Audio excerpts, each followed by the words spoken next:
A pandemic spread by the very people who started it. YouTube. A career that won't start easily.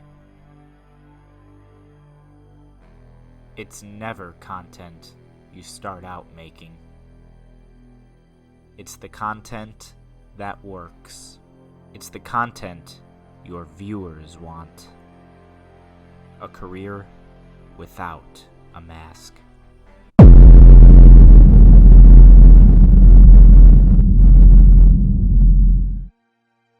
But how do I choose content if I don't have viewers yet? I like movies. I like video games. I like tech. I like online mysteries. How do I set myself apart?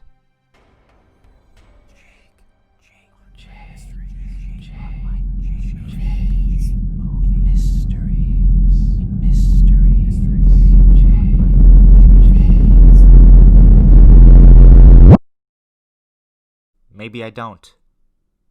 Like everything else, I learn to like what I do.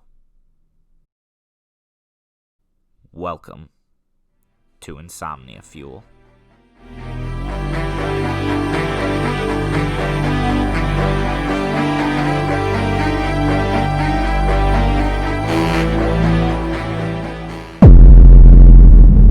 This is Hauntings from Reddit.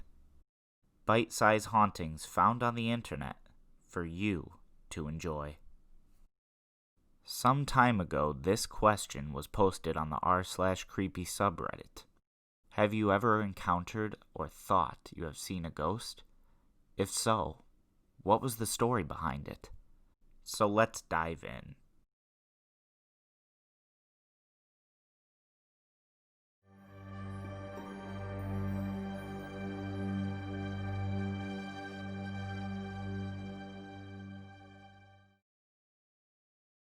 I wanted to have an honorable mention here of something that was kind of creepy, but a little too short for it to make the list. I lived in a house that my husband's granddad died in. One day, my cat was running from room to room and meowing, growling like she was afraid of something. I yelled, "Chester, leave her alone." That night, I was woken up from a deep sleep to see Chester floating above my bed. I screamed and it woke my husband up, and he saw it too. That's how I know I didn't imagine it.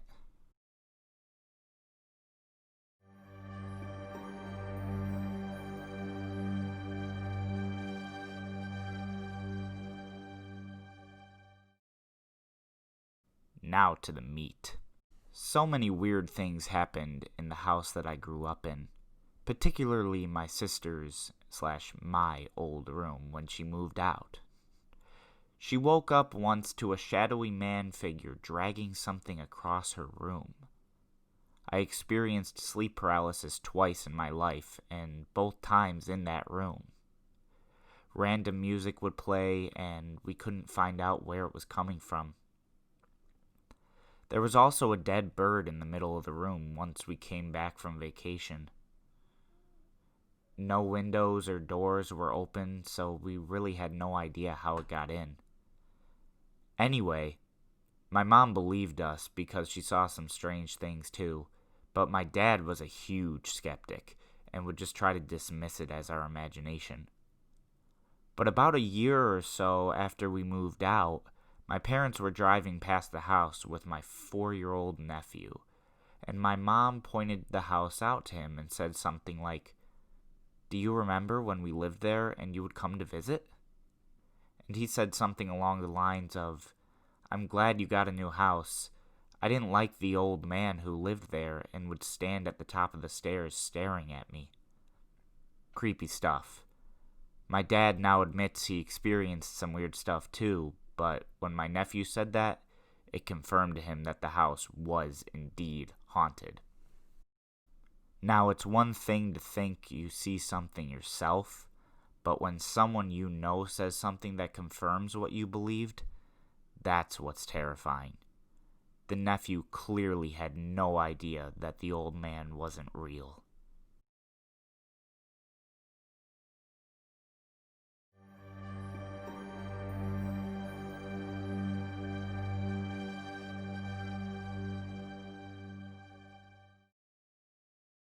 It was a pretty strange story.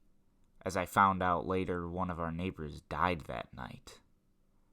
I just sat in the kitchen chilling on my phone, early teenage years, as my dog jumped up and started running and barking after/at a girl that crossed right through the kitchen, like literally straight through the wall, as if straight out of some horror movie.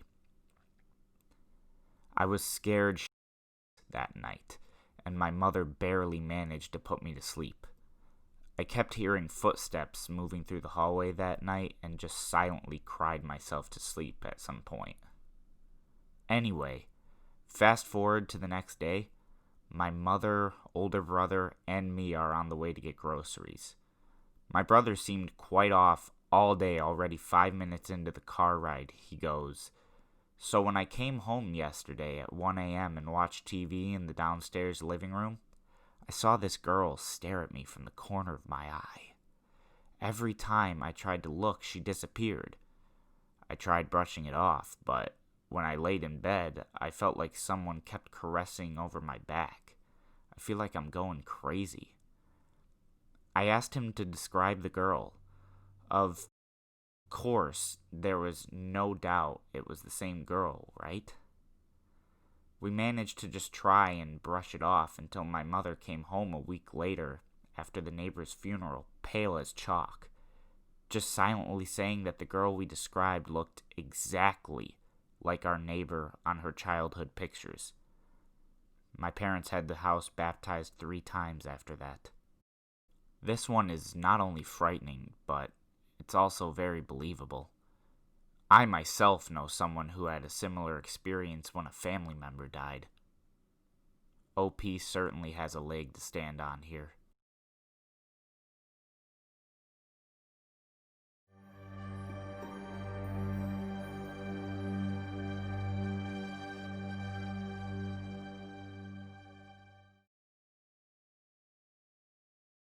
I've posted this elsewhere before, but here it is. In middle school, I'm currently a high schooler, I would have my friends come over pretty often, and we like to play hide and seek in my house with the lights off. We have a few empty rooms that have been used for storage for years, and my siblings and I would move into and out of these rooms. One night, playing hide and seek in the dark, my friend and I were searching for my little brother, and we looked in one of our storage rooms. There was a mattress leaning up against a wall, and my friend and I clearly saw the mattress move quite a bit. The mattress leaned forward, but didn't fall over, and we were certain my little brother was behind it. We went to check, and there was nothing. The mattress was heavy and was leaning up against the wall enough to slide down and definitely not stand up straight like it did. My friend and I got out of that room as fast as we could, both realizing that nothing but a ghost could have done that. We later found my brother, and he said he was never in that room, much less anyone else. My friend and I were pretty freaked. There have also been other times in the same house where, in the middle of the summer, we would find water in the middle of the floor, nearly perfect in the shape of footprints. We would feel cold breezes, again in the middle of summer, and sometimes things will fly across the room for no reason. One time, I was standing in our kitchen.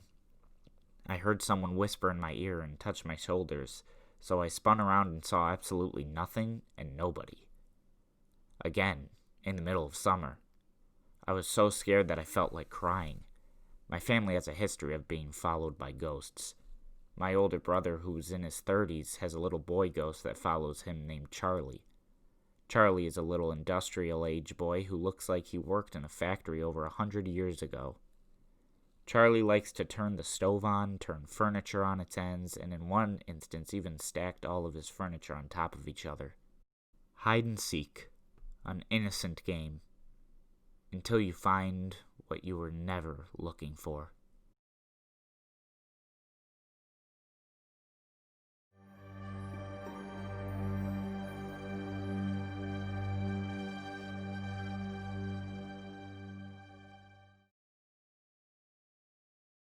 This is a cut and paste from a previous similar question. This is a little convoluted, and I will try my best to make it clear. I've never told anyone the paranormal part, as feel no one would believe me. My father and his brother Gary were lifelong dairy farmers in Wisconsin. We lived less than 2 miles apart. When needed, we would trade help in labor on harvest and planting jobs that demanded it. Many times Dad would send me saying, "You have to go and help at Gary's." Eventually, I took over our farm and cousin Mike took over from his father Gary. Gary passed away 12 years ago, and Gary's widow eventually met a nice man and moved in with him. They're both in their late 70s now. Mike moved back into the farmhouse. Mike sold the dairy herd after Gary died and got a 9-to-5 job. I rent his land. My dad passed away over 6 years ago after me taking care of him for 18 years. He lived in this house his whole life. I sold my dairy herd soon after. About a year after Dad passed away, on an October night, Mike started a fire in the wood furnace in the basement and went to bed. His sister had just gotten out of a bad relationship and was living there too. She got home from her job about midnight and added some wood to the furnace and went to bed as well. The story I told everyone when this happened was this. I was coming home from looking at equipment for sale across the street. I stopped in a nearby city to see a late movie, then hit a bar for a few soft drinks. Then had a meal at a 24-hour restaurant. On the way home, about 3 a.m., I passed by Mike's place and saw fire coming out the chimney, and smoke coming out from the basement door. I dialed 911 with the location and ran into the house yelling for them to get up. There was minimal smoke in the upstairs. Mike and I went downstairs with a fire extinguisher and found an area about 3 square feet at the base of the chimney where the floor joists were burning. We put it out with the extinguisher and some water. The fire department arrived and put out the chimney fire. No real smoke damage upstairs and minimal repairs to the house, but a few more minutes and the fire would have burned up into the kitchen. The truth of what happened was this. I'd gotten home about 10:30 and went to bed. Now some of this I'm not clear on, as I'm not sure if I dreamt it or if it was some sort of apparition. Close to 3 a.m., Dad opened the door to my room and turned on the light and said, "Get up. You have to go help at Gary's." I remember saying, "In the morning," he said in the most authoritative voice. "No. Right now." I sat bolt upright in bed. My room door was open and the hallway light was on. I tried to dismiss it as imagination, but I knew I had turned off that light and shut my door. I realized with the adrenaline rush and my lingering doubts I would not get back to sleep, so for my peace of mind I decided to get dressed and drive over to check on Mike's place. That's when I spotted the chimney fire. Like I said, I never told anyone this because I feared no one would believe me. And yes, Dad did die in this house. This story is both heartwarming and creepy. I'm inclined to believe this, as many people say that they're visited by people they know who have died, to tell them to do something, and it turns out to be an important task that can save people.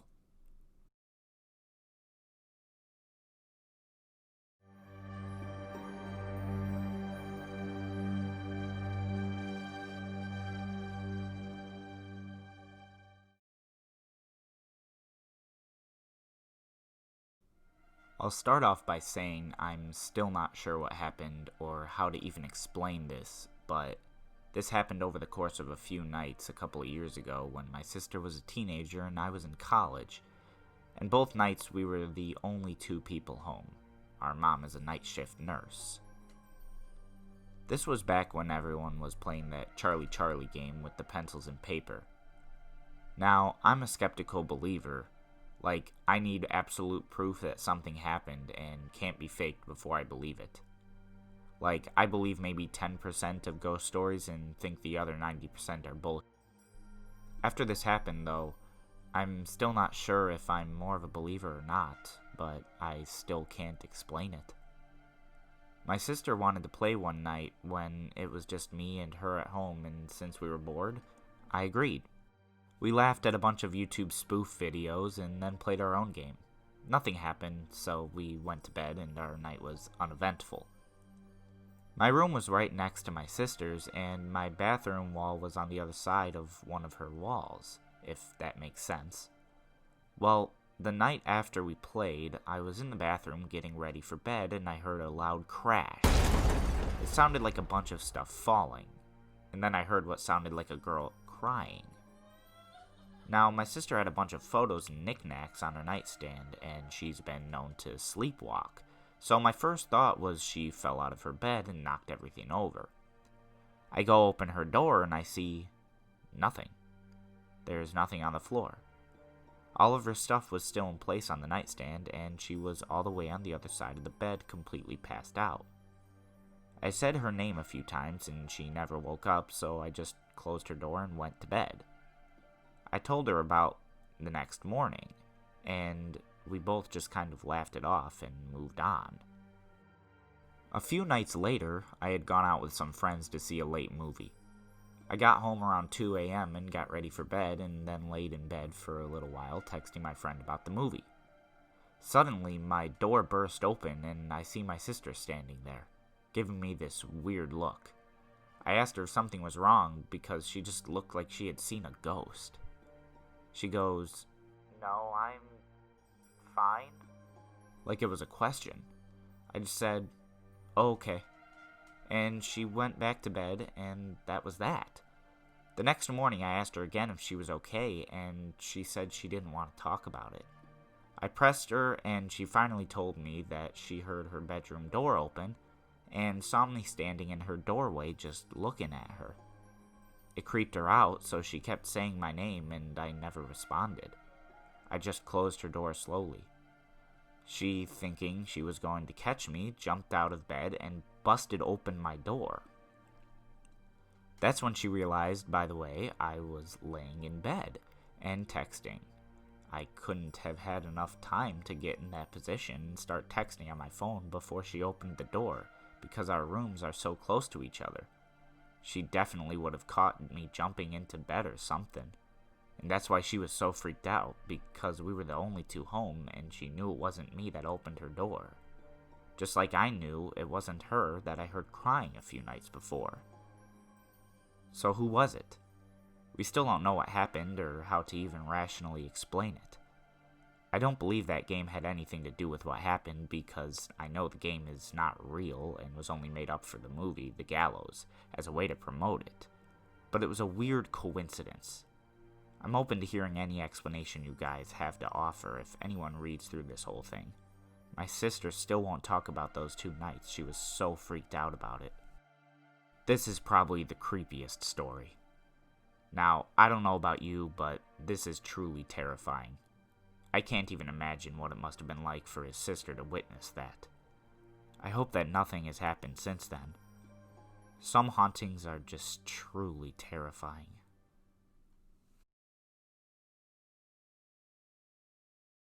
Hey guys, thank you for watching this video. I really do appreciate it. If you liked it, please drop a like and subscribe for more content. And if you're so willing, I would appreciate it if you shared this video around. I really did put a lot of time and effort into it, and this stuff is kind of new to me.